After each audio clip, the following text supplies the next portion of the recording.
But yeah, being Christians means that we're constantly having to have that constant grapple with how do we live in this world we find ourselves in. And I don't think we should define ourselves too much by the kind of society we live in. And that's why I'm not that fussed on the words exile, because it's almost like our culture has created this response in us rather than the gospel of Jesus Christ causing us to disciple one another and be on mission together wherever we are.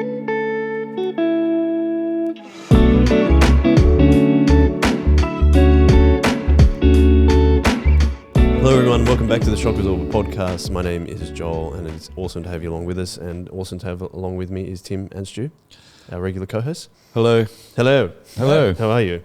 Good, thank you, Joel. Going well, that's good. Stu, I think, is this the first time you've been in the studio with the Yes, new it is. soundproofing? I've been on a bit of a break. Yeah. Do you feel like it's a different... Sailing in the Bahamas. Have you? No. Oh, I didn't know that. That would be exciting. Actually, I don't know what it'd be like to sail in the Bahamas. Isn't there a triangle there? There are That's lots Bermuda. of UFOs. I might get lost. Yeah. Is the Bermuda... Oh, Bermuda. It's is not Bermuda Bahamas. in the Bahamas? Oh, Maybe. I don't know. It's close. It could be. Yeah, that's It's what in I'm the thinking. vicinity. Yeah, that's right. But yes, I'm here. And it is the first time, I think, yes. First time since the soundproofing, which I I think like the soundproofing. Yeah. Looks good. the studio is developing. It's growing. It's exciting, growing, yes. Well, it's not in size, but in prominence. Decor. Decor. Yeah, that's right. Okay. Well, as you may know, the Olympics are on. Yes. If you've seen that.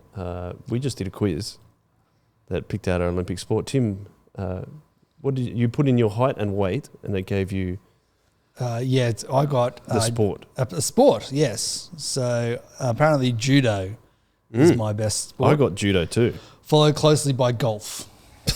I'm not quite sure what that... I think that probably says that I'm not very athletic. Have you noticed that the people who play judo very rarely keep all their clothes on? Like their Right. clothes fall apart. I mean, it as they didn't wrestle. ask me Oh. that, but maybe that's why I got judo. You like that? No, I don't know. Interesting. I remember we did something similar like this at school when I was in high school, Yeah, and you had right. to do a whole lot of different, rather than this website, which is just putting your height and weight. We did a whole lot of tests, and the beep tests and all these kind of strength finding, and it came back with your best skill, and mine was something like tiddlywinks or chess or something. It was basically you're clearly What is not tiddlywinks? You're clearly not an athlete. Oh, that's when you get those little discs and And they kind of make them the, jump. the first sport on my list that was somewhat active was indoor cricket. And I wondered what that was. And they said, because you only have to run halfway to be safe. I'm like, okay, that suits me. It's a pretty intense game, indoor cricket. It is it? actually. Yeah. I ended up getting judo is my most judo, closely followed by golf and rugby sevens. Rugby sevens. There you go. There is a tenuous link to, hang on, what's this one? Oh, it's not even telling me. Yeah, I find golf extremely boring. I don't like doing golf at all. I've never... Oh, no, that's not true. I have played golf once. We did it as a YouthWorks team bonding exercise. It wasn't very exciting. And what did we get your Olympic sport there, Stu? I think I was a discus thrower, Ooh. Yeah. javelin, hammer throw. Oh, hammer throw. Sounds pretty good. I reckon you should do hammer throw. Or I reckon rugby sevens. Oh, we could play on the same team. We could. I wonder if they had other sports. I'm thinking about some of those. If it's discus, hammer throw, shot put, if it's those kind of things, I'm wondering about those, the Scottish Highland type games where you do the caber big toss. caber I'd toss and much the rather boulder do chuck. caber, boulder lifts. Yeah, when they pick those up kind of those things. big boulders. Oh, yeah. They have horrible injuries with those boulder lifts. I can imagine. They fall over backwards and things. Is that why you'd much rather do it? Be injured by what? Rather what? Rather what? Why is that why you much rather do it so you could get injured? I don't know. You get to wear a kilt, which is pretty cool. Yeah. It makes me think of that. I don't know if it's in Scotland or England, but have you seen that thing where they have that big hill and they roll cheese down it? Oh, yeah. That's the And cheese people rolling. just nuts. smash Yeah. themselves. That's nuts. And everyone breaks bones. Yeah. Like they get lots of broken bones every race. It's fantastic. Shoulder bones, legs, arms, ankles. But it's really funny, It's like the mad. amount of momentum that people pick Oh, up. They gosh. just like fly in the air down the hill. It's crazy. It must be such a steep hill. Wonder whose idea that was. Like that's a crazy idea. Yeah, I It's know. probably medieval. I just wonder sometimes, like, how do things come into being? Like, who decided to make bread? Bread. Yeah, just bread. Oh, Oh, it's Who interesting. decided to... I'm sure there's a number of PhDs on that topic. Right, who figured out back in the day that fermentation Crushed was a grain. good thing. Yeah, it probably was a jar just left off to the side. Well, I think a lot of these by things happen accidentally. possibly. Yeah. Yeah, possibly. Yeah. The one I don't get is on Fraser Island, which has a new name now, and I can't remember the name, so apologies. But Fraser Island, there's a creek that's very alkaline, or is it acidic? It's one or the other. And the first white people to land there were shipwrecked or whatever, and they drank out of this creek, and then they got thirsty real quick, and then they drank more and more and more and more, and then they dehydrated because of the creek was so acidic or alkaline, can't remember. But the Aboriginal people who lived on the island used to drink the water using a leaf that had a basic quality or whatever it was that cancelled it out. Oh, How I did see. they work that out? Yeah. How many leaves did they have to try before they worked that out? Yeah. Yeah, that's really interesting. That's the stuff that I think about. That's extreme though, isn't it? Like a whole heap of people land on the island. How do we drink this water? Yeah, I just see things like, that's a great idea. Who thought of that? Wheel, Who came up the wheel? Yeah. fire, Yeah, how did Great someone idea. accidentally figure out fire? great idea. Oh, we've smashed a few stones together and there's a spark. Yeah. Is that how they... Lightning probably set too something keen. on fire and Yeah. Oh, yeah, carry sorry, it around. lightning. But how do you start it? Yeah. How do you Yeah, start to it? start it The first person to intentionally. start it. That's pretty cool. Yeah. Rub two sticks together, friction. Who came Yeah. up with that? That's crazy. Maybe they rubbed two rocks together to start off with ages That doesn't work. with no effect. Rub two cats together. Cats. Yeah. Static electricity. Rub two cats together on a windy day. And Or a yes. bison and a giraffe. You know, there might have been a whole list of things that people tried That before they would've got to two sticks. It's a lot harder to... The scientific process. A pear The and an warthogs apple. didn't work. Let's move on to the jaguars. I was just thinking... A pear and an apple. Yeah, well, like a pear and an apple makes sense, or rocks make sense, and then you're like a bison and a giraffe. You can't just pick them up in one hand. That's a team each sport. and rub them together. Yeah. Right, you pick up the bison. The ancient CSIRO lab full of people rubbing things together. Trying to make fire. I've seen the lightning once. Let's just rub the animals together, see if it works. Yeah. The reason that we brought up the Olympics was there's been some controversy from the opening ceremony, which I thought there was some things in there that was really cool. I like how they didn't hold it in a stadium like they usually do. Yeah, I thought that was creative. And everyone went down the river Seine. Seine. Is that it's Seine? I don't know how to pronounce it. Yeah. I thought like they brought all the teams in on different boats. I thought that was fun. I thought it was too. Is it true that the president said he was going to try and get the river so clean that he'd go for a swim in it?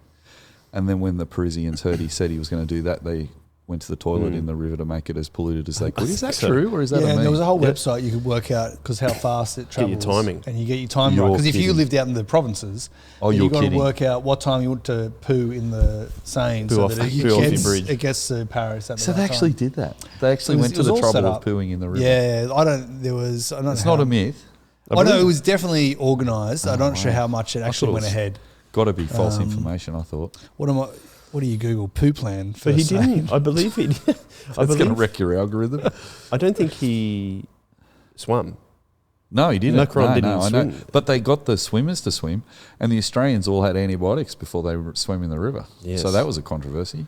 Yes, I have. There's been some Yeah. controversies, hasn't there? Yeah, well, one of the controversies that we were going to get on. Did you know, just before we go on, at time of recording, Penrith has won as many medals as Italy, and they're currently 8th on the ladder of the Penrith, Olympics. the suburb of The Penrith? suburb of Penrith.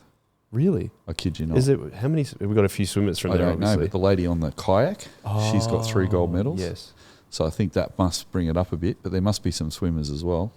Jess, I forget. Jess her Fox, la- is it? Fox, yeah. Mm. Okay. Anyway, I thought that was pretty cool for Penrith. They should have their own national anthem. Penrith. Penrith. Oh, I wonder what it would be. like a panther. Row. Possibly. Yes, moving on to more controversial matters was the recreation of the Last Supper in the opening ceremony. And Stu, I'd love to come get your opinion on it because you actually involved it in your sermon on the previous weekend, Yeah. and I really appreciated your take on it. Do you want to give us a quick synopsis of that? Yeah, well, we were thinking on the weekend about how it's good for the people of God to honour God's name and to want his name to be glorified in all the earth. And I shared my own personal view that I think it's okay for us as Christians to be sad when we hear God's name dishonoured, but that doesn't mean we should respond in vitriol or violence or attacks. But I do think that we should reach out to everybody in love, even those who consider themselves outside of the kingdom of God. I think that's the whole point of our mission on this earth, to reach out to those who are lost, which include people who will sometimes directly, fragrantly attempt to dishonour the name of the Lord. And you don't have to go to the Paris Olympics for that. It happens every day. I mentioned that the number of people who take the Lord's name in vain in our society is prolific, and even on our media now, it's nothing for people to use God's name in all sorts of ways that dishonour him. Some Christian commentators seem to be very upset about the Last Supper and see it as a direct insult. Others seem to be more moderate in their approach and are saying that even if it is an insult, the greatest insult that's ever been is the actual crucifixion of Jesus. So anything less than that is less in context. That, I think, if I understand that argument correctly. There are some Christians, commentators, who seem to be sympathetic to the views of the organisers, who say they weren't actually trying to create a Lord's Supper. So I've read a lot on social media of Christians saying it was actually the celebration of I can never pronounce his name, Dionysus, thank you. Yeah. My view was, I think it was a deconstruction of Christian heritage because of the placement of the actors. I think having an actor sitting in the middle with a halo over her head was a very clear semiotic that has parallels with the Da Vinci painting of the Lord's Supper. I don't know if he has a halo above his head in Da Vinci, does he? I don't think he does. So. But the halo over Jesus is quite an iconic medieval depiction of Jesus, isn't it? And my understanding is that that person has affirmed that yes, that they were trying to do the Lord's Supper. Like that was her understanding of. She did say that, right? Of what they were attempting. So yeah. But I think, as you say, like it's a deconstruction, therefore it's an intentional mashup. Yeah, of lots of different things. So That's I mean, the fact that Dionysus is there, and that is also another, European cultural heritage. Like, it's an intentional. What's that word? Pastiche? Is that the like bringing together of a whole lot of mashups? But again, for the purpose of deconstructing. Yeah. And it deconstructs Christianity further to have the Lord's Supper with the meal actually being Dionysus. Yeah. I think it's even more kind of full on to do that rather than the wine and the bread being there. It's like this pagan god that then takes over the whole scene. And I mean, you could read a whole heap of different things into that.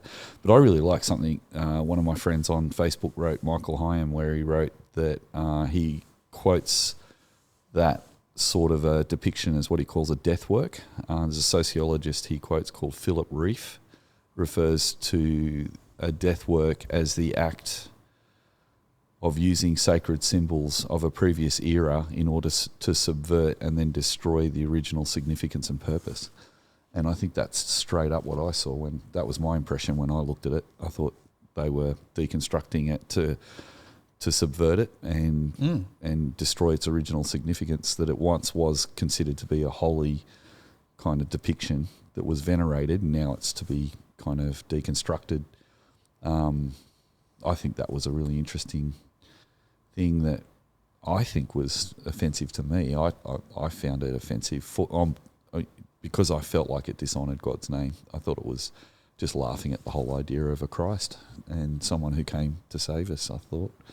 And people who follow him were subverted as well. So, but yeah, the main thing I think is, sure, it pales into insignificance in comparison to the cross, but, I remember seeing for the first time that graffiti that was in Rome where someone had drawn a picture of Jesus on the cross with a donkey head and a guy worshipping it and said something like, whatever the guy's name, what's his name, Alexandrios or Alexamenos. Alexamenos worships his God. I mean, if I walk past that on the street, I go, that makes me sad. I think that's a reasonable thing to feel sad at, rather than go, oh, well, it's just less than the crucifixion itself or something. I don't know. That personally, I think it's okay to be sad about subversions of Christian symbols, but at the same time, think, pray for the people that were in that presentation. And if I had an opportunity to sit down with the person who made that, I'd love to share the gospel with them and see what they think about the gospel. So I think it motivates me more to evangelism than anything else, actually, but I still feel sad about it. Mm-hmm. I was just reading a quote from the director of the opening ceremony, and his name was Thomas Jolly, and he insisted on an interview on French TV that the Last Supper was not the inspiration behind the scene. Explain that Dionysus or It's the Greek god of gluttony or something. That's interesting. So he apparently arrives at the table because he's the Greek god of celebration, adding that the particular sequence was entitled Festivity, and the idea was to create a big pagan party in link with the god of Mount Olympus, and you will never find me or in my work any desire of mocking anyone. So that was in response to that. But I think what I enjoyed about what I really took out of your sermon on the weekend, Stu, was also what was our response to it. And you said, like, you want to be more evangelistic, but it also was the contrast to holding the two things at once of being, it's okay to be sad about people poking fun at God, but also to responding in love. So I thought that was a really interesting way. And the way that you also tied into our series of 2 Samuel, where he was talking about how David is expressing his sadness about Saul being killed, and his response to that as well. I thought that was a really cool parallel as well. Yeah, and I mean it's a complicated connection, but there is a sense that David is sad that God's anointed Saul died, and he had every right in the world just to be angry at Saul for the way he treated him.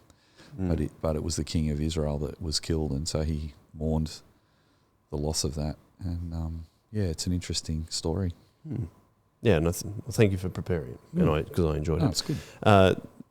Just to move on, and I think what we're talking about there is how do we respond in a way that is seen as countercultural? Because I think that's where some of what you're saying in your sermon is responding to. Yeah, and it's something we're going to talk about in continuing our series looking at Faith for Exiles and Practice 5. But one thing I thought to talk about first is something as a movie, kind of being a cultural artifact as well as talking about what happened in the Olympics, was a link that I thought it was Blues Brothers. And I know that, Stu, for example, you're a big fan of that movie. I remember my parents telling me this is a really good movie and basically saying you should watch it. And I did say just before recording that it's almost like the only musical that I actually like, because I'm not a huge fan of musicals. But then you countered it a little bit by saying, "Oh, is it just a movie with songs in it?" But tell me what you like about Blues Brothers, because I agree it's a fun movie. Yeah, maybe I've had my head in the sand, but I've never heard someone call it a musical before. So that's really good to hear you call it that, because there is a lot of singing in it. What do I like about the movie? I think that the music is what I liked about the movie mostly, but I also love comedies, and I love the synergy of a comedic musical, if that's what it was. I loved the multiculturalness of it. I love the different races coming together, and I love soul music a lot. And it's not my generation's music, but I think it's incredibly powerful. And I love how the late 70s, early 80s, whenever it was that Blues Brothers came out, was like a resurgence in soul music. So you go back to the times of Sam and Dave and some of those kind of artists, and some of the songs were just absolutely incredible. And to take songs that are really moving but are also really fun and putting them in a comedy. Of course, the other part of it is they smash so many cars, it's unbelievable. I think there was a record at the time for the number of cars that they smashed. They drove a car through a shopping centre. They a police chase through a shopping centre. And one of my favourite lines in the movie was when they drive past the shop that sells the Oldsmobiles, they say, "Oh, the Oldsmobiles are on sale this year, pretty cheap," or something like that. I thought that sort of stuff was terrific. It's just crazy. Princess Leia with a machine gun shooting at them in a drain. Like, who thought of that? That was pretty funny. Yeah, it's a really good movie, but it's also a feel-good movie as well. I actually went to Chicago 2 years ago and had a look at some of the sites that were filmed on Blues Brothers, and we went down into South Chicago and saw the scene where they did the shake the tail feather scene where the bridge is and outside the music shop, and that was pretty moving to actually stand on the same road. That was really cool. So yeah, I really like the movie. I think it's also a deconstruction. Like it's a funny movie though, actually. Like it portrays the Catholic Church as this at once fierce and scary kind of institution, but also something worth preserving, because they have this whole thing in the movie about being on a mission from God, and that God helps them to raise money for this mission where they grew up, where they were taught. So it's an orphanage. So yeah, it's an interesting movie because it sort of is subtle. It doesn't just demonize one, the Catholic Church. It actually has redeemable qualities in it, but also it's still terrifying to them because the chief nun whacks them with the ruler and all that sort of stuff. Yes, that's at the start, isn't it? Yeah. One really great line in the movie was when he goes, "Illinois Nazis, I hate Illinois Nazis." And then they proceed to drive their car towards them. They all jump off the bridge in the middle of the demonstration. That's very funny. But it's funnily enough, a lot of young people think it's long and slow. But yeah, I think long form movies are a lot more interesting than short movies actually. So yeah, that's an interesting thing too. I think the diner scene with Aretha Franklin is probably my favourite scene. Fantastic. Yeah. But I like how it starts with, is it 4 fried chickens and a Coke? Is that what they order? Or is it 4 whole fried chickens and a Coke? 4 whole fried chickens and a Coke and a loaf of and bread. Like, there's white someone bread, at the front. something like that. Yeah, that's right. And a loaf of bread. And I can't remember exactly. Bread, yeah. There's two people out the front with 4 fried chickens and a Coke. And wood. And bread. The Blues Brothers. And then, of course, you've got Aretha Franklin. I didn't realise it was Aretha Franklin when I first watched it. Yeah, just that. And that song, the way she sings it in that scene, unbelievable. Yeah. Respect. It's such a good song. Yeah, it's cool.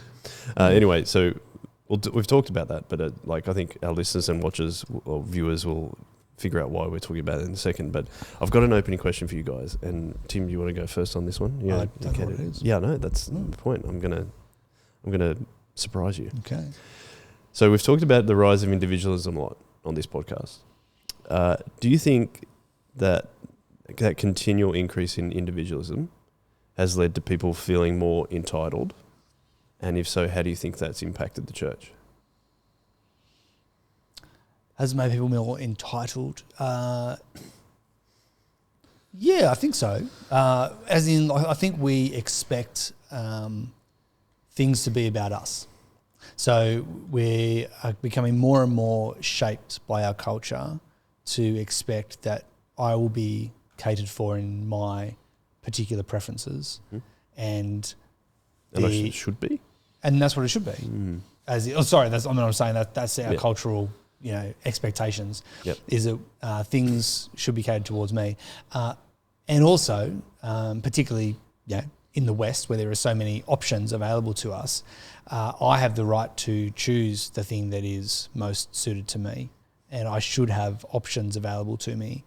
And so there's the expectation that if you've got to earn my attention, you've got to earn my allegiance and my attendance at a church service and my money in the plate, and I'm free to go to which I can take myself and my money, my attention, my service hours, my whatever it is, to another church. If I like. So you as the minister, you've got to do the hard work of keeping me here, rather than me just assuming that my allegiance is to this place. I'm going to work hard at it. Interesting. So I think we definitely have that. And like many unsaid cultural assumptions, I don't think many people would actually articulate it like that and might be horrified to hear that that's what they're thinking. But I just think that we are so discipled by our culture towards that it's an unsaid assumption. It's just the water we swim in. And so we bring it to church just like we bring it to our devices, just like we bring it to our Spotify playlists, to our Netflix selections, even the fact that when you search something in Google and I search something in Google, we will get different results based on the advertising that's being paid for and our previous search results. So even the answers you get to a question are particularly catered to you. So, yes, I mean, I think this is long-standing, but the technology we have is driving this further and further to my individualized experience. So, to expect that in a church as well, I think that you have to be particularly countercultural and particularly aware of yourself and your social location to realise, I need to actively work against this, because actually part of being a body of Christ is being in situations that are not catered explicitly to my experience. Yeah, that's interesting, because in this chapter of Faith Fair course that we're going to look at, he mentions Jean Twenge, I think is how you pronounce it, who's done solid social research and extensively written about a narcissism epidemic, and that the higher proportion of people in our society today display characteristics of narcissistic behaviour compared to the past. Stu, do you want to have a think about entitlement or individualism, entitlement, and how that's impacting the church? Yeah, another angle on entitlement is Paul, I think I'll pronounce his name right, Paul Piff. Okay. And Piff? Yeah, Piff. He's a psychological science PhD at Berkeley Uni in California. He's done a really cool TED Talk, actually, if people want to look it up, which I looked at ages ago and found it very interesting, called Does Money Make You Mean? And his take on it is on individualism and entitlement is that the more wealth we have, the more entitled we are. Okay. So an example might be, you might be at the airport and a poorer person who's getting on a plane might be told by the lady who's checking you in, sorry, you check in too late. And the person goes, okay, yep, I'll go to the next plane. And then the next person's really rich and she goes, well, you can't get on the plane. And well, tell me why. I want to see the manager. Like, I should be on the plane. So that kind of attitude comes with a higher socioeconomic status. People who have a higher status like that tend to exhibit behaviours that reflect a sense of entitlement. They may be less empathetic and more self-interested, and more likely to prioritise their own needs over others. So I suppose the corollary, if that's the word, is that the more money I have, the more I am able to control my world. And the more I control my world, the more I expect to be able to control my world. So there's a theory called the theory of increasing expectations. So the more I can do it, the more I feel like I can do. Okay. It's quite a powerful theory because it actually brought down the whole of the Soviet Union, because they decided to give fridges and TVs to people in the Soviet Union. And when they had fridges and TVs, they had expectation for more. So the more they gave them material goods, the more material goods they wanted. And the system couldn't cope with that manufacture process. And so it ended up that Gorbachev actually said this system's not sustainable because people's expectations are going too high. And I think that's also, I know it's a strange thing to make a correlation between, but there's a similar problem in our churches in the West where people expect more and more from churches and from ministers and from ministries and feel like they can get angry if those needs aren't met. And it's similar to a situation at the airport when someone comes along to church and they can feel slighted if their needs aren't met and they can get quite upset. And I've sometimes jokingly said that I've spent a large proportion of my ministry over the last 30 years talking Christians into coming to church rather than getting on with mission. So I find that ironic that people pay me to talk them into coming to church. I think it's really strange because they could save a lot of money if they just came to church and then paid me to do mission. And then the church they want to grow would actually grow more because the minister wouldn't have to spend as many hours a week cajoling some people into, it really is important to come. It's really important to be involved. And yes, that person looked at you sideways, but they didn't drown a kitten. So maybe you can forgive them for that. Or that's not to say there aren't real problems that go on in churches, and I don't want to minimise those things. But yeah, the things that richer people get upset about seem to be increasingly trivial to me. Right, okay. And they have higher and higher expectations on what church should be. I think that's a really good background to set against what we're going to talk about today, because if we look at practice 5, and I might refresh everyone on the practices before we go into practice 5 of the 5 practices of resilient faith. So practice 1 is to form a resilient identity and experience intimacy with Jesus. Practice 2, in a complex and anxious age, develop the muscles of cultural discernment. Practice 3 is when isolation and mistrust are the norms, forge meaningful intergenerational relationships. And practice 4, which we discussed last week, Tim and I, to ground and motivate an ambitious generation trained for vocational discipleship. Practice 5, they say there's probably one of the hardest, but is kind of working against those ideas of entitlement that we talked about. And practice 5 says, curb entitlement and self-centered tendencies by engaging in counter-cultural mission. And that's why I kind of linked it to the Blues Brothers, because they say they're on a mission from God. So we are all on mission. And as you said, that that's one of your major jobs, is to be on mission as a pastor of the church. But what I thought was interesting was that he kind of sets the scene in kind of what I did with the opening question of where that entitlement comes from. And there's one interesting point he makes about millennials and Gen Zs, basically saying we need to avoid entitlement, but also where it's come from. And he does make a joke about participation trophies, that everyone gets to get something. That's one thing that he talks about. He says most 20-somethings expect to have attained their dream job within the next 5 years, but only half of them say they have clear goals of how they're going to get there. But there was the last story, just to talk about here, was he knows a legendary music producer, doesn't name him, is also a musician and songwriter, and once said, "These millennials come into my studio and treat me like I am their peer, not just in terms of age, but in terms of experience and accomplishments. It's so rare to find a good musician or singer these days who doesn't think they deserve to be a star." And then he says, welcome to the YouTube era and the expectation of make it all the time, and I should do it right now. I thought they were all interesting, but what do you think also about where those tendencies might come from? We've kind of talked about being in a digital Babylon and that we have access to being famous. We talked about last week that a lot of people in their research that they've done actually think that they're going to be, I think it was a third of them possibly think they're going to be famous, that they will end up being famous, which is interesting because we're constantly exposed to the fact that, talking about algorithms and content and all those kind of things, we see people and we think they're famous, but they're only famous to a reasonably small group of people. Someone like Taylor Swift, though, has that overarching fame that you don't really get so much anymore, which I thought was interesting.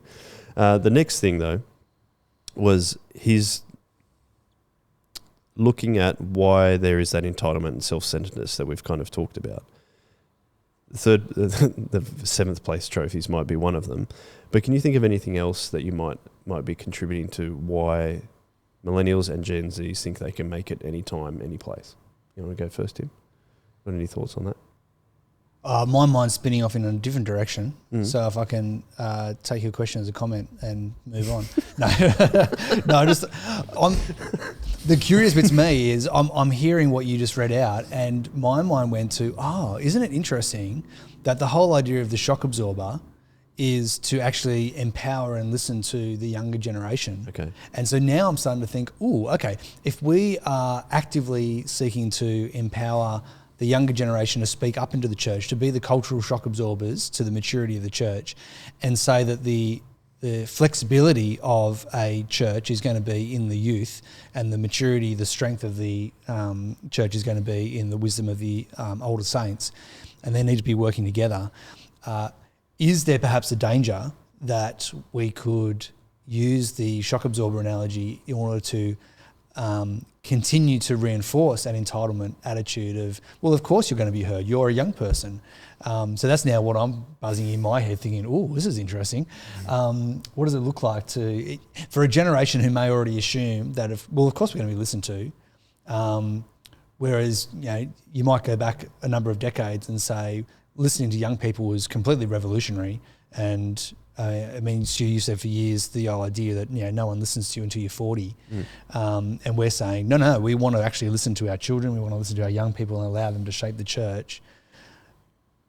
I'm now wondering, is there now a possibility that we're contributing to this level of entitlement. So sorry, I started thinking about, what are the repercussions of this rather than what are the causes? But I don't know what you think, Stu. Yes, that's why I think we build into the shock absorber model that if it's too flexible, it'll break. Yeah, and yeah. if it's too strong and rigid, it'll break. Yeah. So if there's a tokenism from the adults towards listening to young people and they don't take bottom-up feedback seriously, it's too rigid and it'll break. Yep. But if the young people have a sense of entitlement and feel like they know more than the older people and they have nothing to learn, then it'll break. Which So is, I'm that's trying to what I think which are the 4 models of youth ministry, which is the strategic, where the young people are generating their own expressions of church. So you just send them off to do their own thing. Flexibility without strength, I think. Yeah. And then preparatory approach, which is let's just run a top-down Sunday school model where we take the kids out of church and just teach them. That's too rigid.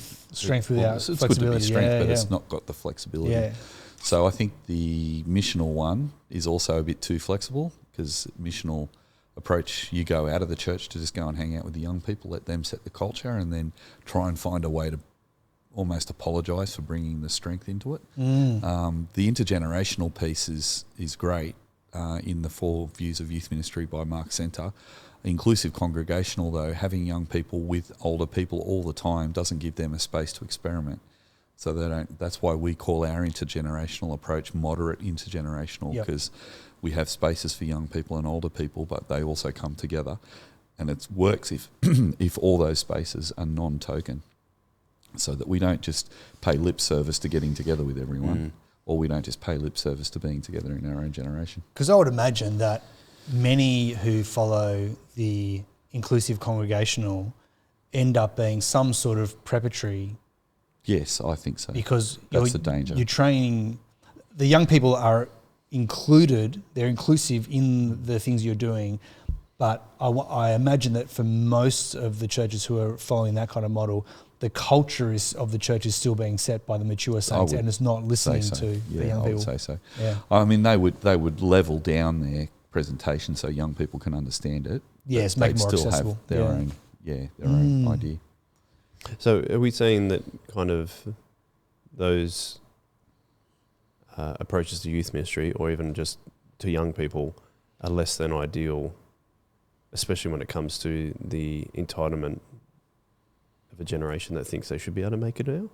Well, I think if you ignore young people, they can get entitled, and if you give them too much opportunity to lead everything, they get entitled. But the same thing happens with older people too. Yeah. They feel, I've done all my study, I've lived my years, no one listened to me for 40 years, now it's my turn.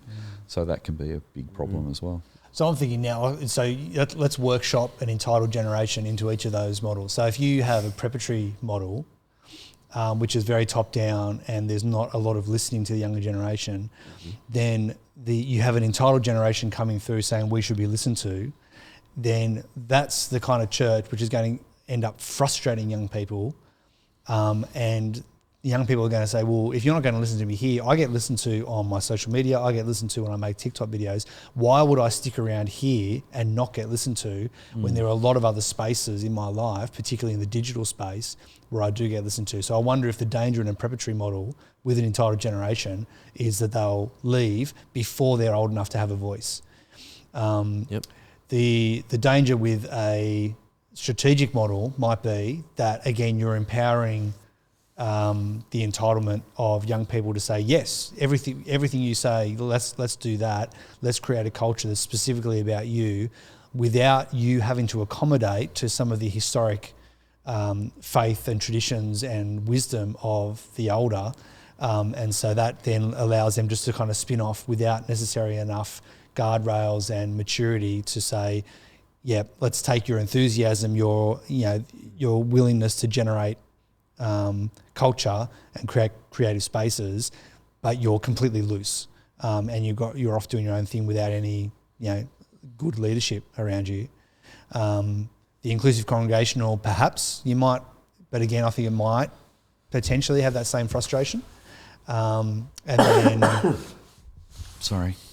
And then for a missional, I guess the tension there is always, how do you bring those you've gone out of the church to mission to, how do you bring them back in and not create those same issues, whether a frustration or a strategic issue? So whereas the shock absorber model is going to say, okay, you're, again, I think like an entitlement is, you know, the worst form of this, but a positive would be that they want to create, they want to contribute, they want to help set culture. The shock absorber model is saying, yes, we want to listen to you, we want you to participate, we want you to have genuine contribution here, and you're going to learn to do that in the context of the maturity and the strength of having mature saints around you who will help guide you and shape you and provide those guardrails that stop you just, you know, going off on your own things without that maturity and wisdom. Has he done well, Stu? Oh, very well, yeah. Yeah, I think it's a new form of intergenerational cooperation. So before the Industrial Revolution, old people and young people needed each other through economic necessity. So young people had the strength to plant and the older people had the wisdom when to plant. So they needed each other. But then when you get machines, then all of a sudden young people don't need the old wisdom anymore because new knowledge is more powerful than old knowledge. So that is increasing exponentially in our age as older people find it harder and harder to keep up with all the technological change. Young people know more. My uncle was a panel beater. Then he did that for the whole of his career, and then he went to be a TAFE teacher on teaching panel beating. But then after a year, he decided to quit that job and retire early. And I said to my Uncle John, why did you do that? And he said, well, the technologies that were coming out in the shops meant that the kids knew more about panel beating than I did. So I'd be teaching panel beating, but then they'd be saying, oh, sir, there's a new machine that does that now, and da-da-da-da. So I think that's happening right across our society where young people are often picking up new things quicker than older people are. Not that older people aren't picking stuff up, they are, but they're not picking it up as quick. But then there's an entitlement that comes from that too, because young people now have a dual benefit where they have the youthfulness to be able to work hard and also the knowledge. So once they only had the youthfulness and they depended on the old knowledge.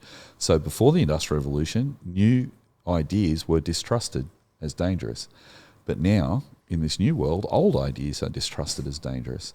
So the challenge is to get young people, particularly rich young people who have access to all this technology, to not be independent of older people. So it's counterintuitive to them.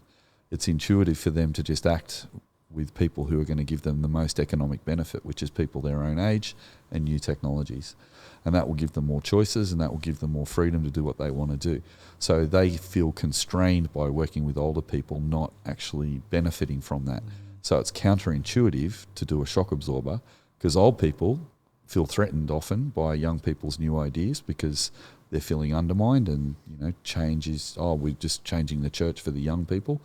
And likewise, it feels intuitive for young people to not have anything to do with old people. What's that person got to help? How can they help me in my life? And so the challenge is to help all the Christians to be countercultural and to think counterintuitively. That means they need to be transformed by the renewing of their mind through the scriptures to see the spiritual benefit of having old and young working together, which is to think like God does rather than just to think like we would naturally think. I love that last bit. That's really cool. They brought it all together for me. Thank you. The kind of byline of this chapter in Faith for Exiles is engaging in countercultural mission means living as a faithful presence by trusting God's power and living differently to cultural norms. And I thought it was interesting that we're talking about earlier about how putting safety too high on a priority list of looking after our kids and making sure they're kind of helicopter parenting, kind of that's crept into the church too. He says that some of the research that happened through Barna said that many millennials who dropped out of church say that their chief reasons was feeling their church was overprotective, keeping them insulated from seeing and experiencing the real world. And I feel like we're talking about like taking on the wisdom from the older Christians. If that's not a regular part of their church-going experience, then you're going to that may contribute to that. Is that if you're just isolated in your own kind of demographic, that you might not be able to know what the real world's like from Christians that have experienced that. Yeah. So the problem with top down is that we can canonize our theological transfer of knowledge, but we can also canonize our corporate cultural expression of that theological perspective. Yep. So young people feel inhibited by a previous generation's cultural expression that they're expecting the young people will adopt and continue to live in. And I think that's the other thing, is that how do we, and it comes from this book too, is that how can we give our young people courage and confidence to go out in the world and be ready to discuss Jesus, but not, like we've seen with the Last Supper depiction at the opening ceremony, react in a way that is like, this will be the end of the world if you disagree with me. That's another thing that they talk about in the book here, is saying, and we've talked about it way back in our evangelism series, was that people feel like they were equipped to, like, in knowledge about the gospel, but didn't know how to share it, because they may have been that part of it may have been that overprotective element where they can't actually engage with something like when the Last Supper gets depicted in a way that they find offensive, and they can't show their love. Well, I was just thinking, it's this posture of exiles, which is really, really key. And we're in this transitional part of history, I feel, that we're struggling to re-identify as exile when we're coming out of, Christendom and post-Christendom. And so, and it goes back to what you said, Stu, about the raising expectations. So, I think we talked about Alexamenos, graffiti from, about the year 200. And, you walk past a depiction that is mocking Jesus, that is mocking Christ, God, your faith. And I imagine that the Christians in 200 AD didn't feel that they could complain to the management and say, I find this offensive, can you take it down, please? Whereas we're coming out of this period of Christendom, post-Christendom, where we're offended by a particular artwork in a opening ceremony, and yet we still have this kind of cultural expectation as Christians that we have a certain level of empowerment, and therefore I expect that I can complain to the IOC and hear my things heard, and that they might offer an apology that, I'm sorry we offended you, we didn't mean to offend you, it wasn't actually that in the start, whatever it is, like they feel that they can hear our apology. Whereas, if you complained to the Romans that there was graffiti on the wall in 200, they would have laughed at you because there was no cultural power there. There was no actual expectation. And I think this is where we are in this, in 2024, we're in this weird cultural thing where we're coming out of a world that had, layers of Christendom where many people will have been offended at depictions that were a death work of Christianity, of the old religion, if you like. And we're saying, oh, that's really offensive. And Stu, you brought up in your sermon over the weekend, Madonna and other artists who have, done this kind of death work deconstruction. Moomba Festival. You mentioned something else too, the painting Piss Christ. Hey? Oh yeah, the sculpture Piss Christ, which was, basically a marble statue of Jesus in a container of human urine. And it was this, that was in the late 90s, I think it was. Yeah, so it's been decades and decades of this deconstruction, and part of it is, they're wanting to be offensive, they're trying to stir the pot, they're trying to be very postmodern and edgy, and part of, we're now a few decades later, we in 2024, now there's even debates about Christians of, how edgy was it really, do we need to be offended, all these kinds of things. But as we think about this next generation, get back to the question, this idea about exile. So if we recognise that in this particular period of time, we are exiles and we're raising our kids to kind of like the 200 AD, they would have, walked their kids past that and, Daddy, what's going on there? What's that? That looks like what we talk about with Jesus, but it's got a donkey head. What's going on? And they say, most people that we walk past, son, daughter, hate Jesus, have no interest in Christianity, and think that what we believe is stupid. That's the world we live in. We believe that Jesus is the Christ. 90% of the people that we interact with are not going to think that. And so all of our festivals, media, graffiti, everything is contrary to our faith beliefs.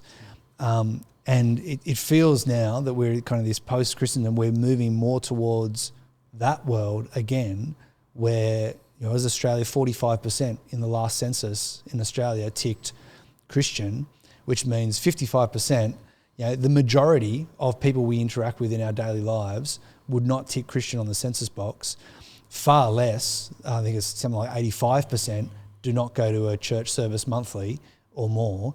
So there is that expectation of, I see the opening ceremony and people mocking my Lord Jesus.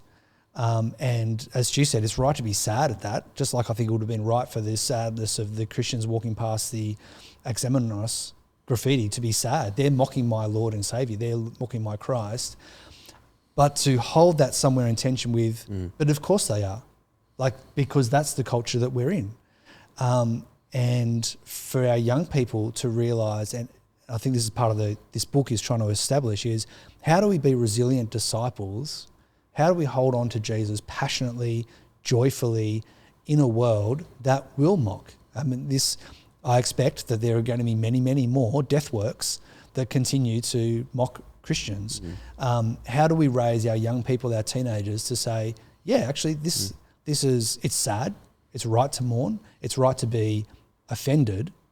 What do I do with that offence? I turn it into prayer, I turn it into resiliency, I turn it into asking Jesus to protect me and my family, and I continue to turn it towards a stronger discipleship of those that I know who are Christians, and as Stu said, a stronger mission towards those who are not, it's that lack of surprise that we're being mocked. Of course we're being mocked. 55% don't tick Christianity on a census in Australia, so 55% at least have no identity, 85% have no physical practice. Okay, that's the world I'm in. How do I now live? And I think that's going to be part of that tension. Yeah. Anything you want to add to that? Yeah, just quickly. At the end of the Cold War, people didn't know what was going to come next. There was the United States versus the USSR, and everything was seen in those categories. So just after the fall of the USSR, there was just the USA as the only superpower, and people were trying to work out what was going to happen next, and no one really knew. So they were still using language of the Cold War Mark 1 to describe the new world, like trying to work out that. But really quickly, people came up with new categories to describe the new world that we were living in.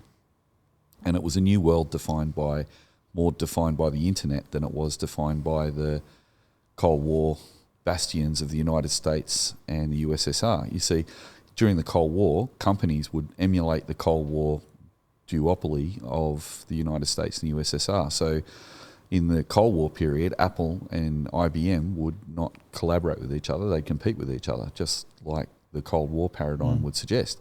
But with the invention of the internet, that quickly replaced the duopoly of competition with competing in a new networking environment. So all these strange things happen where members of the Apple board started working on Disney board, for example, stuff like that. So it was really interesting. Churches have taken a long time to work that out, and I think we're still grappling with moving away from the Cold War paradigm, because usually the church takes a bit longer to pick up on cultural change, maybe because we don't listen to young people. That's one of my theories. But however, I see a similarity between the end of the Cold War and what came next, and what's happened with the end of Christendom and what comes next. So people are struggling in our generation to work out what does it look like to be Christians in a post-Christendom environment. Much of the debate over the last 20 years has been trying to convince Christians that we no longer have entitlement, and we're not at the centre of the society anymore. We're not in control, and we're not in the majority, and our societies have changed, and they're looking for new categories to define that. And exile is one of the things they're saying. We're now living as exiles. So at one level, I'm not discounting that, but I think we need an even stronger language or metaphor than that, because in some ways we're not exiles. We're not the people of Israel who've been taken off their land and put in Babylon. So there's a lot of talk, now we used to live in Zion, now we're living in Babylon. I don't think it's a really helpful metaphor to go back to the Old Testament to look for a schema that helps us to understand our current situation. I think it's better for us to see ourselves as missionaries in an increasingly secular culture. And I think seeing ourselves as the early Christians did in around the Mediterranean is a better metaphor. And we're missionaries. So we need to teach our kids to be missionaries. So if they're going to be missionaries, they need to have really strong identity in Christ. They need to be clothed with Christ. They need to be comfortable in their difference, that they are different to the world.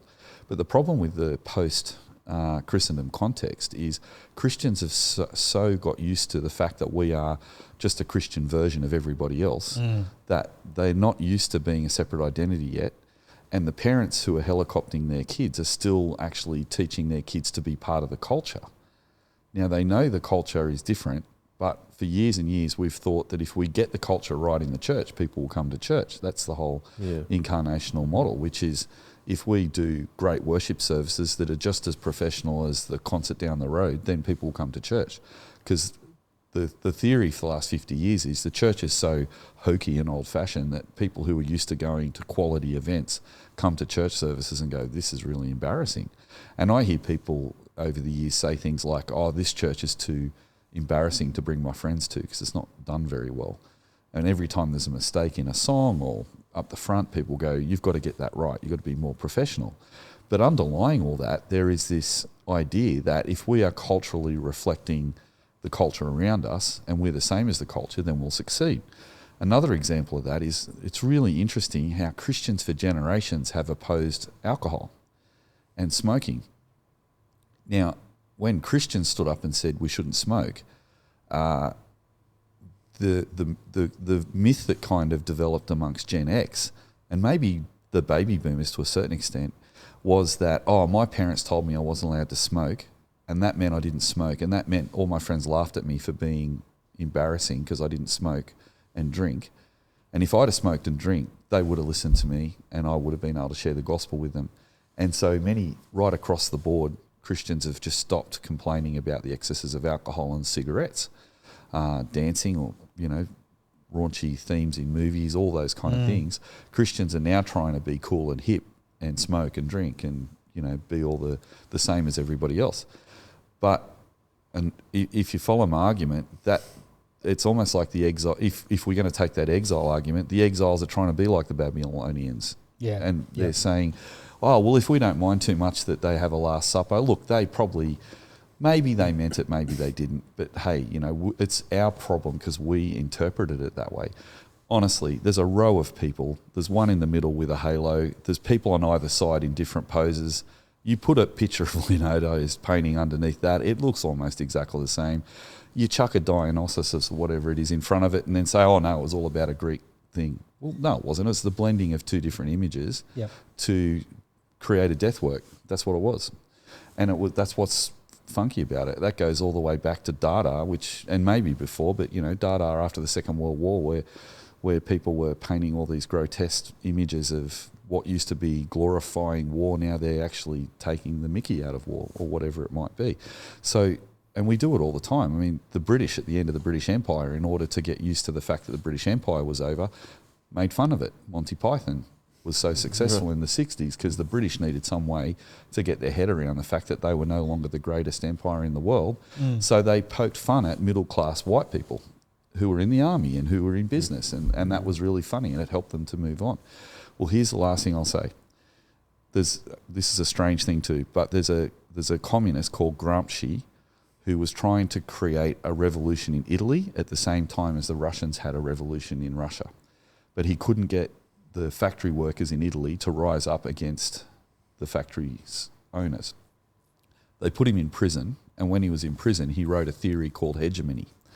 Hegemony is that he wrote, basically the simple idea was, the reason he couldn't get the workers in the factories to unite against the owners of capital was because the people in the factories believed that if they played by the rules, they would be successful and have their own factory one day. And the reality was the majority of them would never have a factory, but they believed they could get a factory if they played by the rules. Fast forward to the 1950s. African Americans in America used to straighten their hair, dress in suits, talk like white people, try and get educated in the same way as white people, with the belief that if they could be like white people, then they'd be successful.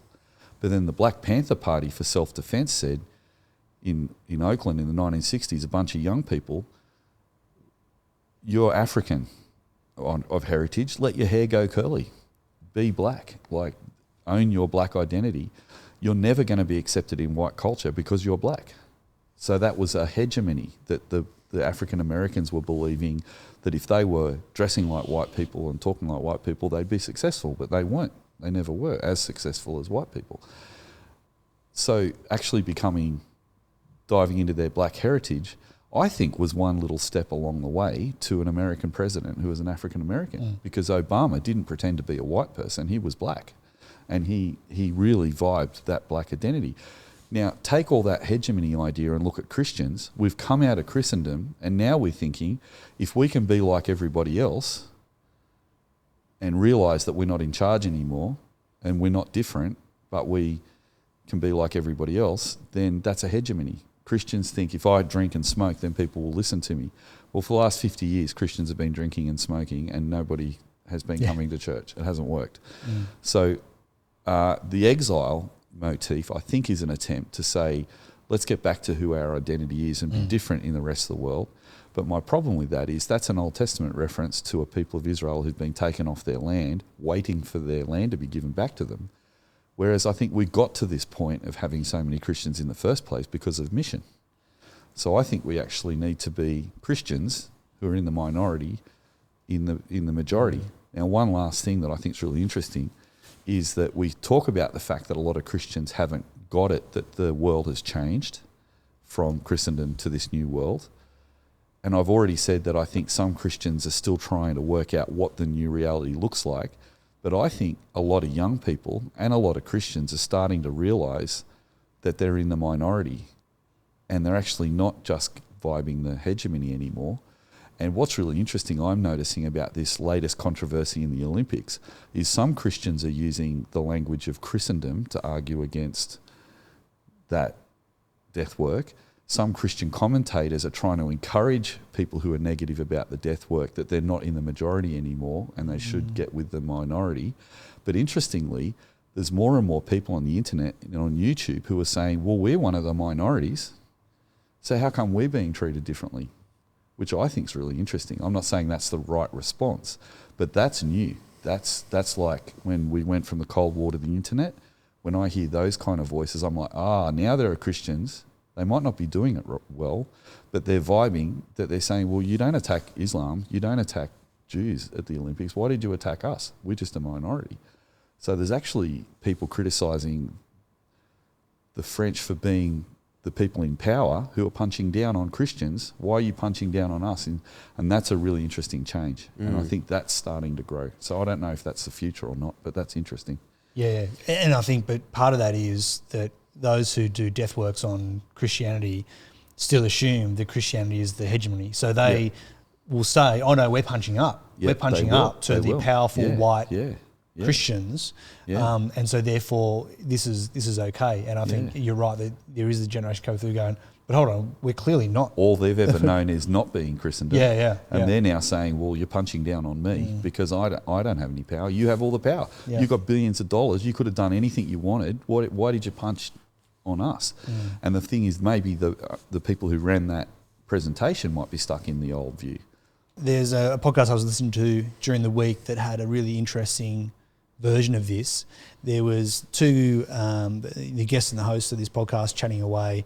The guest particularly is very much a sort of a pacifist Christian, which I don't fully agree with, but I just think it was an interesting take. And his sort of standing out, this kind of being culturally different, was that for things in America, the Pledge of Allegiance and national anthem, he will actively, not aggressively, but just calmly not participate. So if he's at a baseball game and everyone stands up for the national anthem, I just very quietly just stay seated.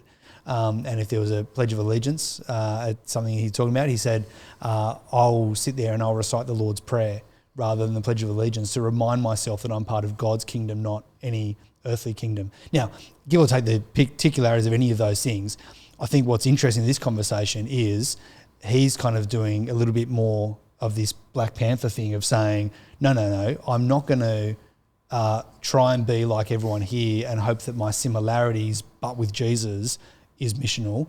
I'm going to just be here. And if someone goes, oh, why are you not doing this? He's able to say, well, my allegiance is to King Jesus. Would you like to know more about that? And be able to have that conversation. So I think this idea of, as minorities within a culture, they're going to be distinctives. And as I was listening to this, I didn't even know we were talking about this today, but early in the week I was listening to that and I thought, oh, wouldn't it be interesting if, you looked at, like a stadium in America where they all sing the national anthem, and just you've got these little pockets around of people who are just quietly, non-aggressively just sitting, to get to a point where people go, oh yeah, those Christians, yeah, they don't sing the national anthem because they've got a kingdom that they belong to that they think is more important than insert X country. And I thought, oh, that's really curious. Like that imaginative, and again, I'm not advocating for that particular practice. I'm just thinking, what are those practices? Maybe it's drinking, smoking, whatever it is, that say, oh, people will look out and go, oh yeah, those minority people. It's like when you see someone, in a Tibetan robe and you think, oh yeah, I don't see that very often. There's a minority culture. I recognise, I know who that is. And it's a little bit odd that I see someone in a Tibetan monk robe because it's distinctively them. And I just wonder, again, this whole, if we're trying to be too much like the world, there's not enough distinctive for people to recognise, oh, that's interesting. There's something going on there for that Christian. They're not buying in full tilt with what the majority culture is doing. And I think, we are in a space where we can start to imagine what are those practices that are clear. Maybe it's just something as simple as my Sunday mornings or my Saturday nights are sacred, which, and because it's always church time. And you're known as someone who will always calmly, politely, joyfully say, oh, I actually can't meet with you at that time, but can we find another time? Because this time is my church time, and that's the most important thing I do during the week. Those kind of things. I love that you're exploring that, because it's actually really complicated, isn't it? Totally, and that's why people are finding it so difficult. Because at one level, sitting down for the national anthem might be saying, I'm not going along with American nationalism. But at another level, it's actually going along with American progressivism, because there's a lot of progressives that won't stand for the national anthem. How do you articulate? So the complication is, for this reason. So the complication is, as a Christian, there are actually progressive Christians that sit down and you be like them, and they're all being like everyone from Portland, and then everyone who's from Texas are all standing up as Christians, and they're thinking they're actually countercultural to the people who are Portland.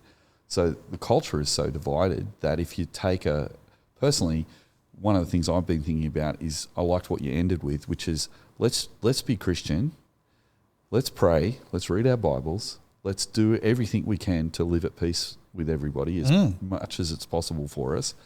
Let's actually go to church. Church is the way to actually stand up and publicly say, I follow Jesus and I'm going to church, and that's my most important priority. I love that bit. Personally, for the standing of the national anthem, and you and I, you're not advocating that other position. No, I just said it was an interesting, curious example of this. No, I think it's great you raised it. But no, my personal impression is I'll stand up and sing the national anthem because I'm an Australian, and I render unto Caesar what is Caesar's, and I render unto God what is God's. So I personally don't like. I don't disagree with protest. I think protest is part of the democratic process. But I'm still trying to unpack, as a Christian, what's the place of protest when we're also supposed to render unto Caesar what is Caesar's and do what the state tells us to do. And I think that's it. Obviously, you don't do what the state tells you to do if it's an evil thing. But, national anthems, things like that are actually also socially cohesive. So it actually fulfills the function of living at peace with one another if we can all be Australian.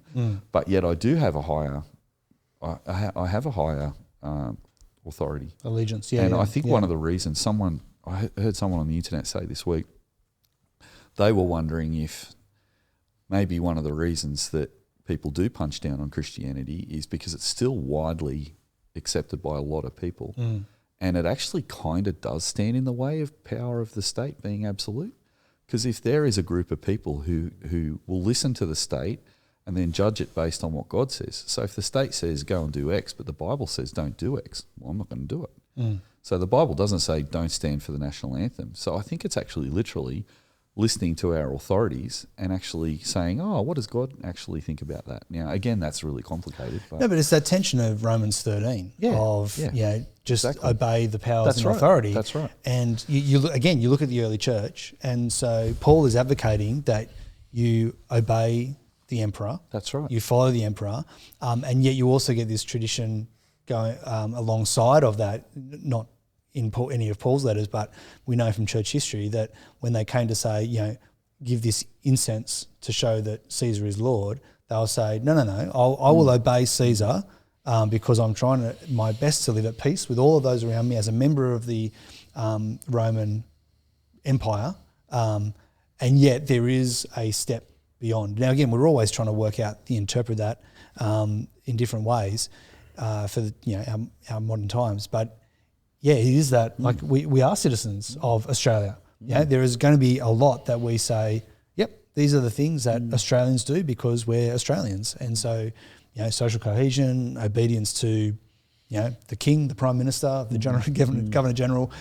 Like there are so many ways in which we will look a lot like all other Australians because we are living at peace and we're obeying those in authority above us. That's right. And one of the problems for us as Christians going forward is our young people might pick up on progressive protest culture and think that's the way to evangelise the world, just as much as some of our young people might pick up on ultra-nationalism and think that, melding the state is the way to go. So we're going to have to walk a really fine line between those. Absolutely. And if the listeners are interested, we did a whole series on the evangelical line, which is different to progressive and fundamentalism Christianity. It's actually evangelicalism is Bible-based Christianity that, I think asks the questions of both those approaches and says, well, is that actually really what the Bible teaches? It's interesting that after 11 chapters in Romans, Paul has one chapter on the church and how we live in the church, and then straight away the next chapter is how we relate to the government. It's fascinating to me that, and it's called the Romans, the letter to the Romans. So if you want to apply the gospel, you need to actually submit to the state unless they contravene God's law. Yeah. So, and that's why I find it so complicated and difficult when people catastrophize current events and align them with events in the past that Christians had to stand up against. So if I call someone Hitler, then of course that I have the right to protest and not do what they say. But that's leading people to pull down the American flag out of the main station in Washington and raise another country's flag. That's not even a country, the Palestinian flag, and then burn the American flag outside the station. I'm like, okay, that's not actually doing everything we can to live at peace with one another. And there are lots of ways to stop wars, but I don't know that's necessarily the best way to do it. So I think as Christians we can also say people who are ultra-nationalists who are saying people shouldn't be allowed to protest at all, well, that's actually going too far as well. So, but yeah, being Christians means that we're constantly having to have that constant grapple with how do we live in this world we find ourselves in.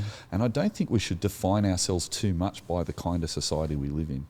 And that's why I'm not that fussed on the words exile, because it's almost like our culture has created this response in us rather than the gospel of Jesus Christ causing us to disciple one another and be on mission together wherever we are. And I think that's a better kind of paradigm personally.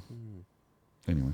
Yeah, well, there's so much to think about there. I think it might be a good time to wrap up the episode. Yeah. But just lastly, just as we finish those practices of resilient disciples that Faith for Exiles talks about, I do think that some of those things that you've just talked about, like the protest culture or the nationalism, is like there is that version of individualism and entitlement play into that a lot, and they do.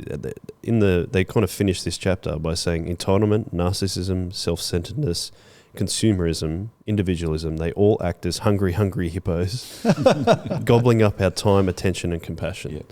And they steal away our precious time for vain and frivolous things.